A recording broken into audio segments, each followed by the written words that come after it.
هلا نرحب بكم جميعا في سلسلة تعليم التعامل في البنوك. Bank பரிவர்த்தனை தொடரின் இரண்டாவது பாகத்துக்கு உங்க எல்லாத்தையும் நான் வரவேற்கிறேன். இந்த தொடர்ல நம்ம என்ன பார்க்க போறோம் அப்படின்னு சொன்னா, எசென்ஷியலா பேங்க்ல நம்ம டெய்லி பயன்படுத்தக்கூடிய ரொம்ப முக்கியமான ஒரு ஃப்ரேசஸ் தான் நம்ம பார்க்க போறோம். வாங்க டிலே பண்ணாம வீடியோக்குள்ள போகலாம். இன்னைக்கு பேங்க்ல நம்ம கத்துக்க போகக்கூடிய முதல் வார்த்தை, முதல் ஃப்ரேஸ் என்ன அப்படின்னு சொன்னா, நான் கொஞ்சம் பணத்தை வந்துட்டு பேங்க்ல டெபாசிட் பண்ணும். நான் கொஞ்சம் பணத்தை பேங்க்ல டெபாசிட் பண்ணும். இதான் வந்துட்டு statement. I want to deposit some money. ஓகேங்களா? இது எப்படி நம்ம அரபிக்ல சொல்றது?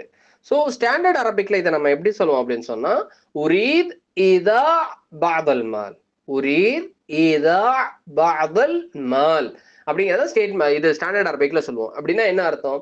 உரீத் அப்படின்னு சொன்னா நான் விரும்புறேன் அப்படிங்கிற ஒரு அர்த்தம். ஓகேங்களா? ஈதா அப்படின்னா டெபாசிட்டுக்காக பயன்படுத்தக்கூடிய ஒரு டேர்ம் வேர்ட்.